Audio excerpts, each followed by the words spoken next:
New York City is in the midst of a digital media boom, a revolution of sorts. And I can assume that that's one of the reasons why you started Dev. Can you talk a little bit about that? Sure. There's been a migration of real talent into New York City. Lower Manhattan and Brooklyn is filled now with developers, designers. A lot of the schools are turning out people who have unique qualifications. There's a gaming school at NYC, for example.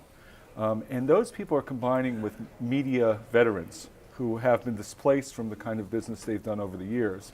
And that combination is pretty potent. So in addition to some of those trends that you're seeing, what are some of the challenges within the digital media industry in the city? There isn't the same kind of support infrastructure yet that there is on the West Coast.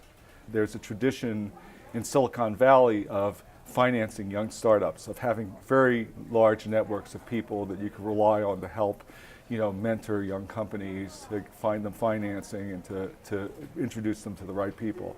And there's not that same kind of tradition in New York, although it's evolving pretty quickly. And we felt that there was really an opportunity for a company that specialized in digital media and entertainment to provide financial support as well as advisory support to young companies.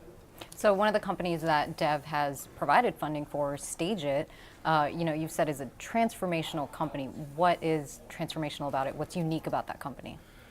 First of all, as you know, the music industry sort of cratered with the loss of the CD business over the last decade. And the one area that's really been healthy is live touring. And one of the things I really liked about Stage It is they've come up with a method, or a platform rather, to connect artists with their fans for live performances. So essentially, what they call middle-class artists, maybe a band from the 90s like Toad the Wet Sprocket or Collective Soul, can do a show on Stage It and interact directly with their fans. And what I like about the model so much is that the commerce occurs between the fan and the artist. In other words, they're paying for a ticket, they're tipping the artist, and they're paying them directly. And Stage It just takes a commission off of every transaction. So you get out of the onerous licensing process that have held up so many music companies.